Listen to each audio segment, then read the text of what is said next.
Welcome to Underlooked, a utility tool used for peeking pieces of information written on a business card. When I originally had the idea, I wanted to create a peek that used a stack of cards where the spectator cleanly put the card in the middle of the deck, yet you can peek it without any controls or shuffling, and that's what I've created. It's a full business card peek, which means anything they write, drawings, numbers, words, you can see the whole card.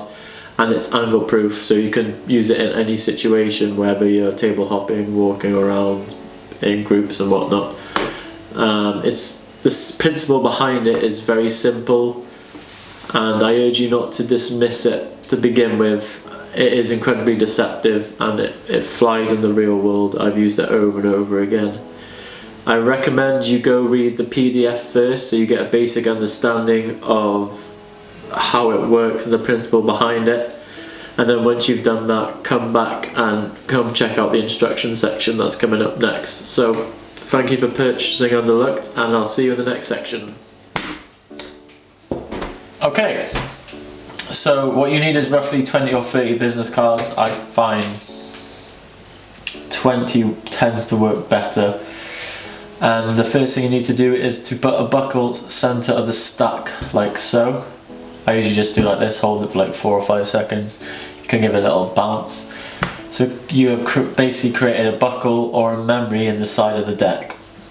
So at any point, you can hold this at fingertips and it looks like there's nothing wrong with the deck. They can't see anything from the front and your fingers cover the sides. At any point now you squeeze, it will open up to that section, which allows us to peek in the centre of the deck. So how you get your peek is you need a card that your spectator draws on.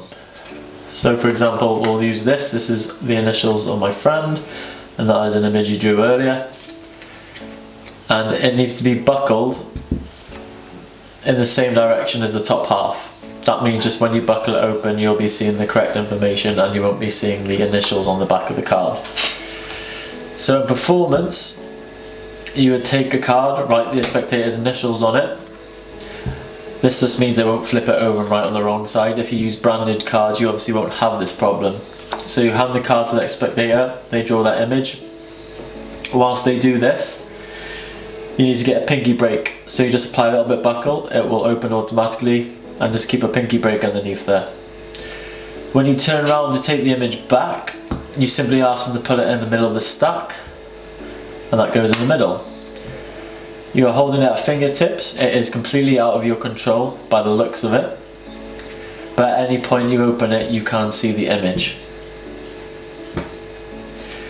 Under the guise of asking the spectator for the pen back and putting it in my pocket, I flip the deck over. That means the image is orientated towards the ceiling and towards my eye line rather than the floor. So at this point, if you buckled it, you have a clean peek. Can you get the shot in there? Yeah, just move it because it's the camera. You get a peek right in the centre of the stack there. It's the whole business card. Now obviously, you know, it's decent that we can see that, but we have no way of covering the action. If you do that in front of your spectator, they will notice it.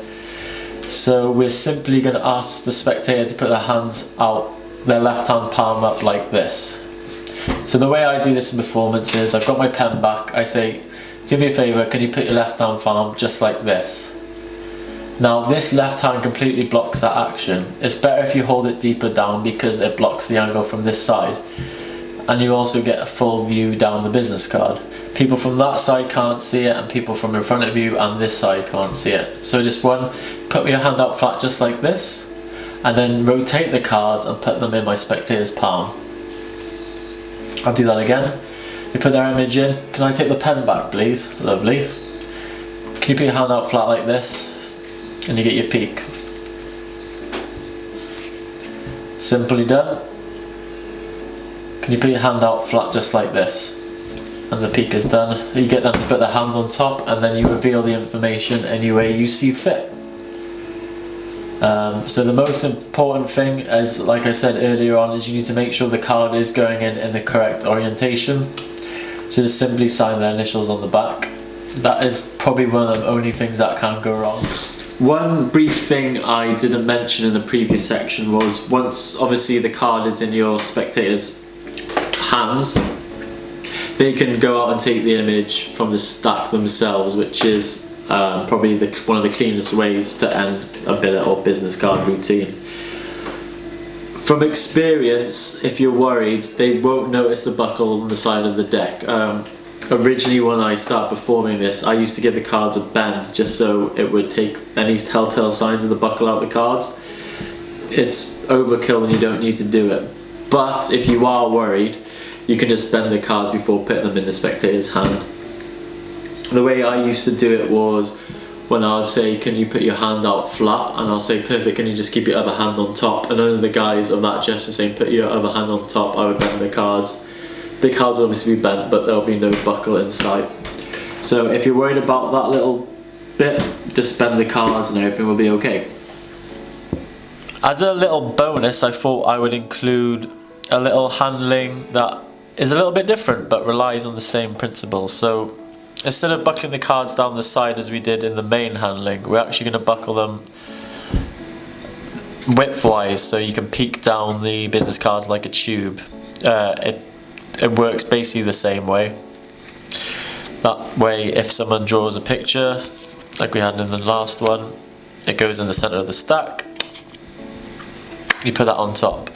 Now with this, it's important you need to keep a firmer grip on the front of the cards, otherwise you will be exposing the buckle to your spectators. So it is important just to press down quite hard. We're now going to introduce an envelope. We flip the cards over and slide them in the envelope as such. Now, at any point now, if we buckle, it will go straight to the image, if you can see in there. So we've got quite a clear peek down there. It's a little bit darker than the first handling, but you can see it very clearly. As with the previous routine, you can ask them to put their hand out flat like this, and you can peer straight down there and get your peek. Or alternatively, you can just lick the envelope and squeeze whilst you're licking, and you can peer down there. You then fold it up and hand it to the spectators. So there we go, that's a little bonus handling. The idea of introducing an envelope was given to me by Greg Arse, and I think it's a lovely little creation, and I'm sure many of you will find a use for it. It reminds me of something created by Bob Casti called White Dwarf, where you've got these two elements of hiding the information. So it's a bit more test conditions, it's probably a bit more fooling, and I hope you find a use for it. And that's the end of the project. I just want to say another thank you for purchasing it. This peak has been invaluable to me for the last 2 years. I really hope you get a chance to go out and work it. I've used this almost every day, and it really does fly in the real world, so go out and use it, enjoy it, and go blow some minds, and thank you for watching.